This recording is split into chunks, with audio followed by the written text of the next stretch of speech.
Para você ligado no canal do Fábio Dias, dia de sorteio nas competições da UEFA, Liga dos Campeões, Liga Europa, Conference League, a Liga da Conferência, competição criada nessa temporada, e aqui a gente vai fazer uma análise em relação aos confrontos, bastante interessantes, vários dos confrontos nas competições, né, tanto na Liga dos Campeões como na Liga Europa. A Conference foi criada como forma de dar ali espaço para ligas mais alternativas, digamos assim, dando poucas vagas para as principais ligas do continente e vagas para campeões que não tinham espaço nem na Champions nem na Europa League.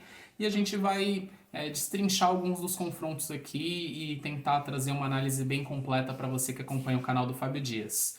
Você que ainda não é inscrito, por favor, inscreva-se no canal, ative o sininho de notificações, deixe o seu like aí para ajudar cada vez mais esse canal a crescer. Muito conteúdo de futebol internacional, mas daqui a pouco tem Campeonato Brasileiro, já começou a Copa Libertadores, daqui a pouco tem fase de grupos de Copa Libertadores também, enfim, Série B do Brasileirão, enfim, muito conteúdo interessante aqui, mas como as competições europeias estão chegando na reta final e Liga dos Campeões sempre traz muita repercussão, a gente tem trazido um conteúdo de qualidade aí. Para você que ainda não viu a playlist da Liga dos Campeões da Europa, tem aí várias análises em relação aos jogos.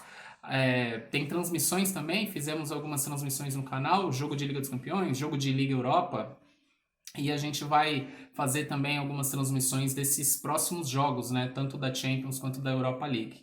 Bem, Liga dos Campeões da Europa, teve o sorteio realizado no começo da manhã dessa sexta-feira no Brasil, início da tarde na Europa, 4 confrontos muito interessantes, e a gente vai destrinchar cada um deles. Começando por Chelsea e Real Madrid.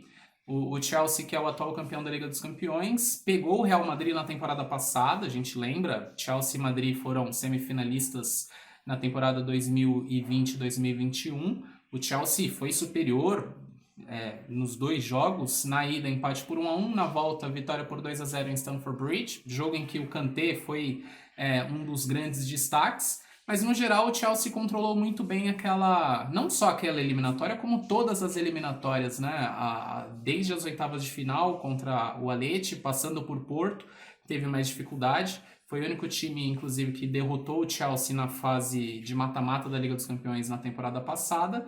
E depois na final contra o Manchester City, final disputada no Dragão. Já o Real Madrid passou pelo Paris Saint-Germain, né?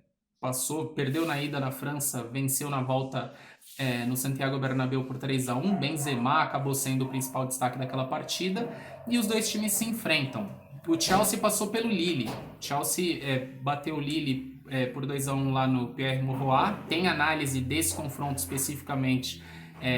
O último vídeo publicado na playlist da Liga dos Campeões está disponível lá, você pode acompanhar.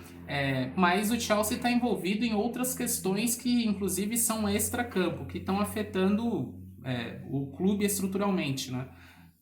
Foi deflagrada a guerra entre Ucrânia e Rússia na Europa. O dono do Chelsea, o ex-dono do Chelsea, o Roman Abramovich, era o cara que bancava financeiramente o projeto esportivo do Chelsea, acabou tendo que deixar o clube, acabou tendo que passar o comando do clube, até porque várias das restrições do Reino Unido em relação a não só empresas, mas também oligarcas russos, fez com que ficasse insustentável essa situação por parte do Roman Abramovich, e aí o Chelsea, por enquanto, não tem dono. Até a disputa das quartas de final contra o Real Madrid no começo de abril, a gente vai ver. Por enquanto a posição é essa, não se sabe ainda de que forma que isso vai suceder, porque o Chelsea, inclusive, não pode vender nada, não pode vender produto, não pode vender ingresso.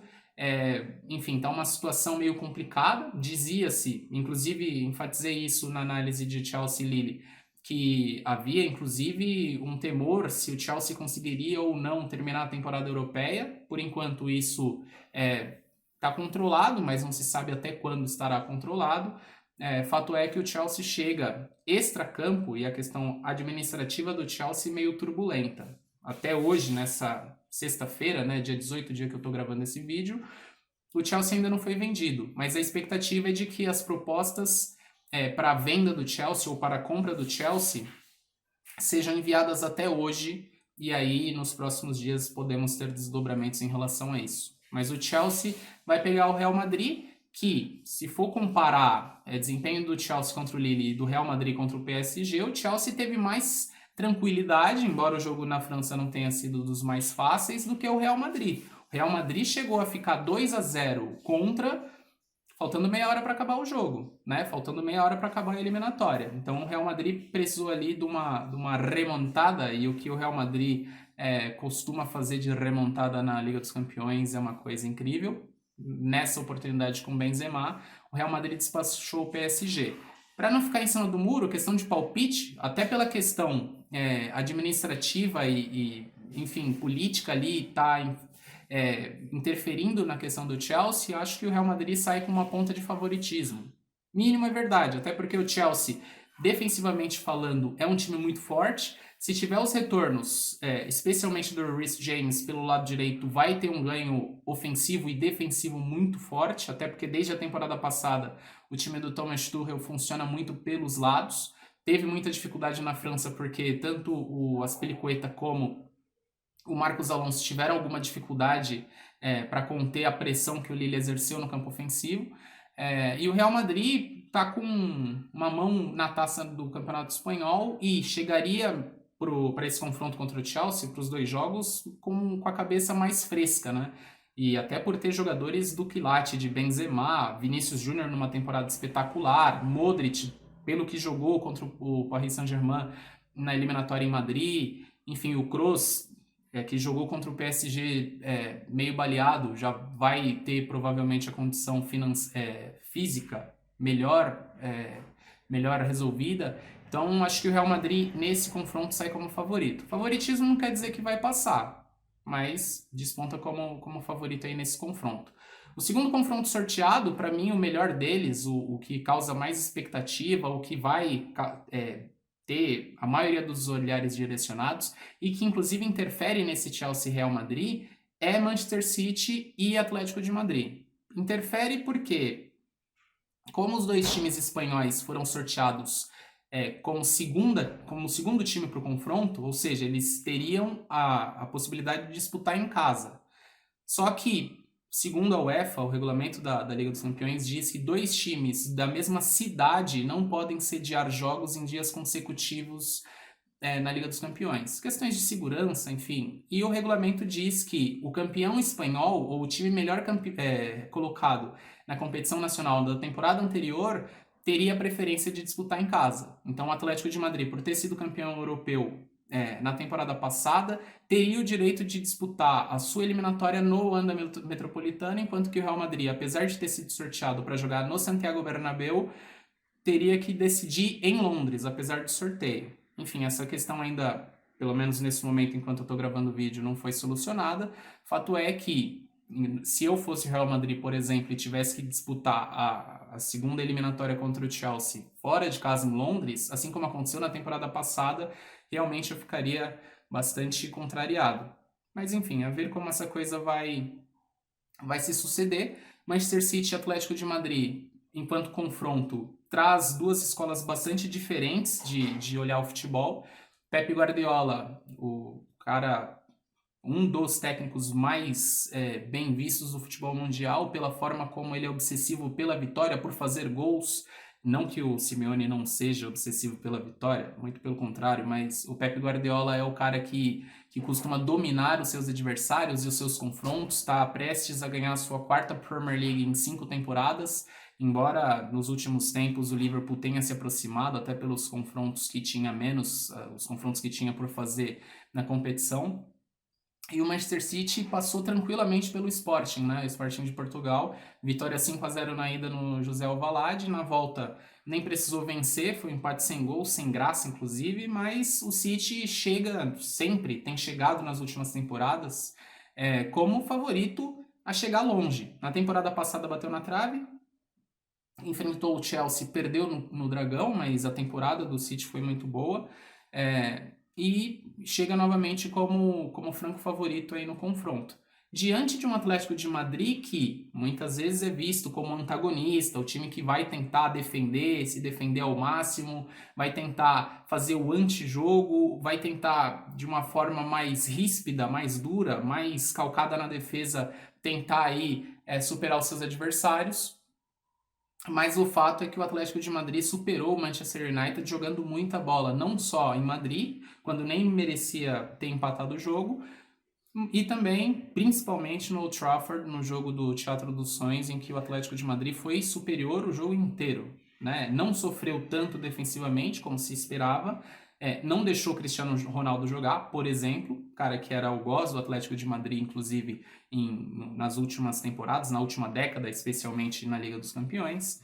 E o Atleti chega aí para esse confronto que é inédito na história da Liga dos Campeões. O City chega com a pompa de ser um dos favoritos, e o Atlético de Madrid que chega num momento em que ele não é exatamente uma zebra. Não seria uma zebra o Atlético de Madrid tirar o Manchester City. Inclusive, digo que a eliminatória é mais equilibrada do que parece. Vi alguns portais, alguns analistas de futebol dizendo que o Manchester City é favorito e tal, favoritaço e tudo. Não acho que seja bem assim, até porque visão que a gente tem desde das últimas temporadas já, né? O Atlético de Madrid se sente mais confortável. Claro que ninguém queria pegar o Manchester City, mas se sente mais confortável enfrentando adversários nos quais ele não tem a responsabilidade clara de ser o protagonista do jogo. Vide eliminações em cima do próprio Liverpool em Anfield, do Chelsea lá atrás, quando o Atlético de Madrid nem era esse time tão qualificado em Stamford Bridge, temporada 13-14, uma das temporadas que o Atleti foi vice-campeão da Champions. Então é um time que costuma se dar bem quando é o azarão, quando é o underdog, e vai ser claramente contra o Manchester City. Quem vai propor o jogo vai ser o City. E o Atleti vai tentar naquela, de marcar muito forte, de aproveitar a velocidade, e nisso o Atlético de Madrid foi muito bem contra o Manchester United, embora não tenha sido exatamente aquele time retranqueiro, defensivo, vou abdicar da bola, como foi, por exemplo, na eliminatória da temporada passada contra o Chelsea, que o Simeone montou uma linha de 6 defensiva e, vamos jogar pelo 0-0 aqui, e na volta a gente tenta resolver. E naquela eliminatória o Chelsea acabou sendo soberano no confronto e tal, a classificação ficou quase sempre nas mãos do Chelsea. O Atlético de Madrid tem qualidade, tem apresentado um repertório diferente, inclusive, tem se mostrado um time que com bola consegue trabalhar. A eliminatória contra o Manchester United mostrou isso, com Héctor Herrera jogando bem, com Koke jogando bem, com Depou jogando muita bola, com João Félix, com Griezmann, com Renan Lodge sendo destaque nos 2 jogos, com o Llorente sendo o ala e também participando muito da construção ofensiva, um time que tem o Reinildo ali na defesa, que é lateral, mas tem jogado de zagueiro, enfim, colaborando para a saída de bola do Atleti ser mais fluida, e ainda jogadores do quilate, por exemplo, de Luis Suárez, que na temporada passada foi o herói do título espanhol, que hoje o Cholo se dá o luxo de colocá-lo no banco. E o Correa, que é um jogador importante, que também ficou no banco contra o United. Enfim, não são favas contadas para o Manchester City. Diria, claro, que o City é favorito, mas não acho que vai ser tão fácil, não. E não ficaria surpreso também se o Atleti tirasse o Manchester City. Entendo que o Cholo, a cereja no bolo que falta para esse trabalho magnífico do Cholo no Atlético de Madrid é a Liga dos Campeões. Se você olha um mês atrás no calendário, um mês e meio atrás no calendário, muita gente queria tirar o Cholo do comando do Atleti. E de repente o Cholo consegue reverter essa situação, tirando um pouco do holofote, né? Porque no Campeonato Espanhol as coisas acabaram degringolando, o Atleti não conseguiu ser a fortaleza defensiva que costuma ser com o próprio Cholo no Campeonato Espanhol. O Real Madrid disparou e fatalmente será o campeão espanhol. O Atleti está brigando, está peleando, aliás, como sempre, para tentar ir para a próxima Liga dos Campeões. E o trabalho do Cholo tem, não vou dizer que se resume à Liga dos Campeões, mas o time se mantendo entre os 4 primeiros, ele vai ter conforto ali para brigar nas Copas, para brigar na Copa, no caso a Liga dos Campeões, porque na Copa do Rei o Atleti foi eliminado bem cedo, inclusive.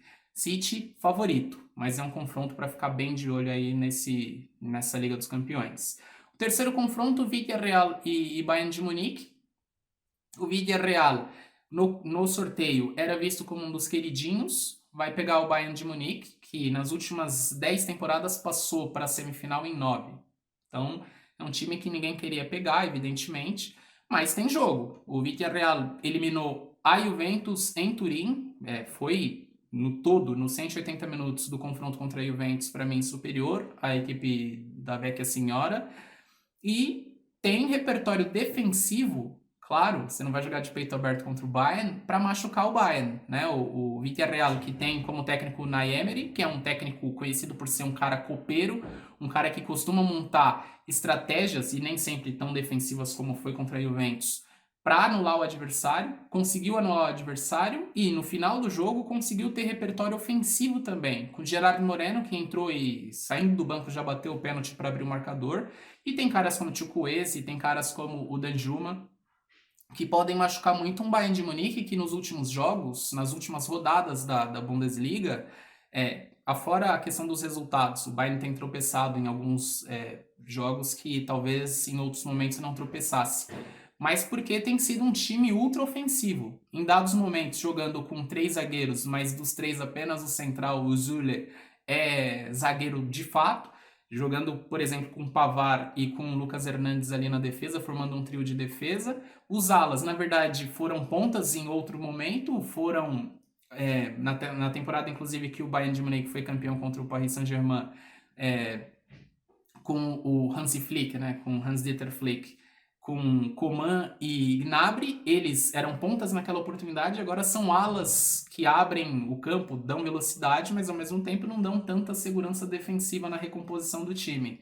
E todo mundo lançado na frente, muitas vezes o Bayern de Munique atacando com 5 jogadores, né? Uma linha de 5 efetivamente, 5 atacantes ali, com Gnabry, com Coman, com Lewandowski, com Miller, com Sané, todo mundo para frente, todo mundo para cima. O problema é quando perde a bola. E quando perde a bola, o Villarreal pode ter oportunidade de machucar, não só com os jogadores que eu já citei, ofensivamente falando, mas tem Lo Celso, por exemplo, que fez uma eliminatória muito mais dedicada para a questão defensiva. Ele teve uma oportunidade lá em Turim, teve uma ou duas oportunidades lá no El Madrigal, no Estádio de la Cerâmica, mas no jogo de Turim foi muito mais um cara preocupado em evitar os avanços do Lo Celso, do De Chilio pelo lado esquerdo, ele fechando muitas vezes como um quarto homem de meio campo, e o Villarreal muitas vezes joga a base do time é um 4-4-2, mas muitas vezes o Pino virava um quinto elemento ali na defesa e se transformava num 5-3-2, em dados momentos 5-4-1.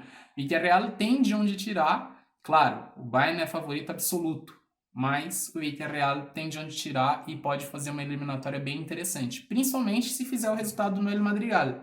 Se fizer o resultado na sua casa, melhor campanha do Villarreal aí em Liga dos Campeões desde a temporada 2005-2006, quando aquele time histórico do Pellegrini, do Forlan, do Riquelme, do Sorin, enfim, parou no Arsenal na semifinal daquela Liga dos Campeões vencida pelo Barcelona. E o último confronto, Benfica e Liverpool, um confronto que, claro, me parece claro o favoritismo do Liverpool, mas o Benfica tirou um favorito, ou tirou 2 favoritos, podemos considerar assim, já nessa Liga dos Campeões. Na última rodada, na última fase, na fase de oitavas de final, o Benfica tirou o Ajax em Amsterdã, inclusive esse confronto Liverpool e Benfica vai ser em Anfield, o jogo derradeiro. Mas o Benfica foi a Amsterdã com o técnico interino, Nelson Veríssimo, e conseguiu bater o Ajax. Proposta defensiva, tudo mais, beleza, mas conseguiu bater o Ajax por 1-0, o gol do Darwin Núñez, que é o futuro da seleção uruguaia no ataque, tirando um dos times que eram cotados para chegar longe nessa Liga dos Campeões, como foi naquela temporada 2019, 18-19, em que o Ajax parou no Tottenham. Enfim, o Benfica vai pegar um Liverpool que tá brigando pela Premier League, voltou a encostar no Manchester City, e eles vão ter um confronto agora no mês de abril que vai basicamente definir o que cada time vai fazer no campeonato inglês. E o Benfica já não tem mais nada que fazer no Campeonato Português, né? Tá a 12 pontos do Porto, tá muito distante, não vai chegar, não vai tirar essa vantagem, até porque o Porto tá quase 70 jogos invicto no Campeonato Português, contra um Liverpool que passou pela Internazionale, venceu em Milão por 2-0, mas na volta sofreu, perdeu por 1-0, um jogo de uma intensidade absurda no Anfield, golaço do Torito Martinez, o Lautaro, e o Liverpool correu o risco de, inclusive, a partida ir para prorrogação, enfim, e ser eliminado em casa. Então, a eliminatória é bastante interessante, mas tem jogo e o Benfica, especialmente se conseguir fazer da Luz a sua fortaleza, como fez na fase de grupos contra o Barcelona, eliminou o Barcelona não no Camp Nou, como sacramentaria no empate lá no Camp Nou, mas com a vitória de 3-0 na Luz, pode dar trabalho para o Liverpool. Nas oitavas de final, empatou na Luz 2-2, precisou reverter a situação fora de casa em Amsterdã. Na história, esses times já se enfrentaram 10 vezes, 8 delas na Champions, vantagem do Liverpool, 6 vitórias contra 4 do Benfica.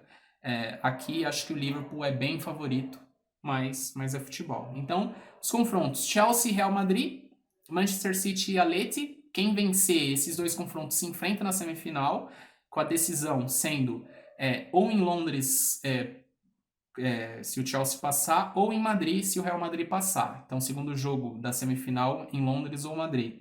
Contra Benfica e Liverpool, o vencedor enfrenta Villarreal e Bayern. Quem vencer de Villarreal e Bayern decide em casa na semifinal. Agora a Liga Europa, né? A Liga Europa também teve seus confrontos sorteados nessa sexta-feira lá em Lyon, na sede da UEFA, para sorteios e tudo mais. E outros confrontos interessantes, outros 4 confrontos interessantes aí da Liga Europa, segunda competição de clubes da Europa, e uma competição muito interessante também, porque cresceu, né? O nível cresceu. A Liga Europa era uma competição bastante inchada até a temporada passada. A UEFA decidiu tirar parte desses times que tinham, às vezes era a sexta vaga da Inglaterra, a sexta vaga da Itália, a sexta vaga da Bundesliga. Tirou-se parte desses times para colocar na Conference League, e aí a Liga Europa ficou um pouco mais enxuta e com mais qualidade. Tem muitos jogos de qualidade, muitos times sobraram, inclusive nos confrontos de oitavas de final. Os confrontos sorteados foram os seguintes: Leipzig e Atalanta. O Leipzig, que não precisou disputar as oitavas de final porque o Spartak Moscou, ainda naquela questão das sanções da UEFA, foi eliminado, né, sumariamente, depois que foi deflagrada a guerra entre Rússia e Ucrânia. O Leipzig passou direto e vai pegar a Atalanta, que bateu o Bayer, né? Bayern é o da Baviera, o Bayern de Munique, o Bayer Leverkusen, em 2 jogos, aliás, 2 vitórias. Aliás, não só 2 vitórias contra o Leverkusen, mas 4 vitórias na Liga Europa, né? A Atalanta, que foi um dos times que veio da Liga dos Campeões, caiu na fase de grupos, caiu para o próprio Villarreal, inclusive num jogo que, apesar de ter sido em fase de grupos, foi um mata-mata ali, foi um mata no grupo do Manchester United. O Villarreal venceu por 3-0 no Gewiss Stadium, e a Atalanta caiu para a Liga Europa. Na Liga Europa, a Atalanta, a DEA, comandada por Giampiero Gasperini, venceu os 4 jogos, 2 do Olympiacos e 2 do Bayer Leverkusen. Não foi um jogo tão envolvente, tão fluido da Atalanta lá em Leverkusen, lá na Bayer Arena, mas foi uma vitória bem consistente, gol do Bogá no final do jogo, nos acréscimos já. A Atalanta que teve alguns desfalques, perdeu o Rafael Tolói, inclusive lesionado nessa partida contra o Bayer Leverkusen, sofreu, o famoso soube sofrer, né, com os ataques do Leverkusen, que perdeu muitos gols por sua vez, Diaby, o Adli, o próprio Demirbay, enfim, o Musso foi um baita personagem, o Bogá foi outro personagem, o Demiral fez uma partida espetacular, o zagueiro, foi, na minha opinião, o melhor em campo no jogo da Bayer Arena. A Atalanta pega o Leipzig que subiu há algumas temporadas na Bundesliga, mas não tem nenhum título de nível nacional, né? Tem a 5ª e a 4ª divisões na Alemanha, tem 2 vices da Bundesliga e 2 vices da Pokal, né? Que é a Copa da Alemanha, mas não tem nenhum título relevante. Contra a Atalanta, que tem a Copa Itália de 62, 63, né? Temporada ali dos anos 60, mas também título de relevância nacional ou internacional também não tem. É um baita confronto e tô para dizer que é o melhor confronto das quartas de final, pelas perspectivas dos dois times, pela forma como o Leipzig encara jogo, vai para cima, e pela forma como o Atalanta, via de regra, também não tem medo de enfrentar adversário. Não que ontem tivesse medo, mas ontem foi um jogo em Leverkusen, um jogo para sustentar o resultado, e a Atalanta teve alguns desfalques, enfim, não conseguiu ser o time que costuma encantar pela bola jogada, pelas chances criadas, pelos gols que marca. Enfim, ontem foi uma vitória mais calcada num estilo mais defensivo do Gianpiero Gasperini, o que mostra a maturidade também. O segundo confronto sorteado foi Eintracht Frankfurt e Barcelona. O Frankfurt, que tirou um dos times que para mim eram cotados para ir longe, não sei se para vencer o título, mas que estavam cotados para ir longe nessa Liga Europa. O Betis venceu inclusive os 2 jogos, venceu na ida por 2-1. O segundo jogo ele perdeu por 1-0, na verdade, e empatou no final na prorrogação. O jogo acabou indo para o tempo extra e o Frankfurt venceu um e empatou o outro no resultado final para tirar o Betis e conseguir avançar aí para as quartas de final. O interessante da Liga Europa é que tem só a Alemanha fez mais de um classificado, né? São 7 países representados nas quartas de final, entre os 8.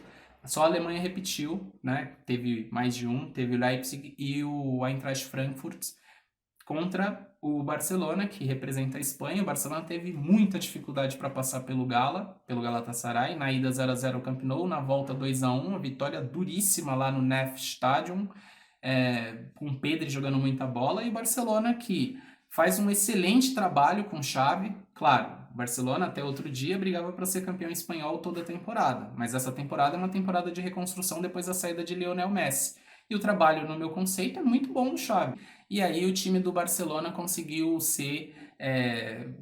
brigar, competir a nível europeu e a nível também nacional. Tá brigando ali para voltar à Liga dos Campeões na próxima temporada na Espanha e aparece como favorito. No primeiro jogo, a Atalanta aparece como favorita para mim.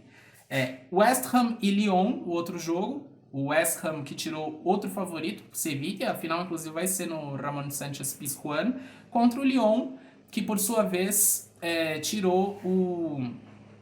jogando em casa, tirou o Porto, né? O Porto que tinha tirado a Lazio. Inclusive, eu tô com a camisa da Lazio aqui, mas o Porto caiu para o Lyon, empate por 1-1. Os dois times se enfrentam. O Lyon, que tem uma Recopa, né, uma competição que reunia os campeões das Copas Nacionais, contra o Lyon, que já foi longe em Liga dos Campeões, por exemplo. Confronto bem interessante aí. E por fim, o jogo que muita gente vai torcer o nariz, talvez não acompanhe, mas entre Braga e Rangers, né? O Braga, que já foi finalista de Liga Europa, campanha lá no início da década passada, enfrentou o Porto, perdeu do Porto em Dublin, contra o Rangers, que ressurgiu ali com Steven Gerrard, chegou a falir, agora é um trabalho muito bom do Giovanni Van Bronckhorst, chega aí eliminando fora de casa o Estrela Vermelha. O Rangers vai ser o confronto que fecha essa fase de Liga Europa aí, Braga e Rangers, Sporting Braga e Rangers.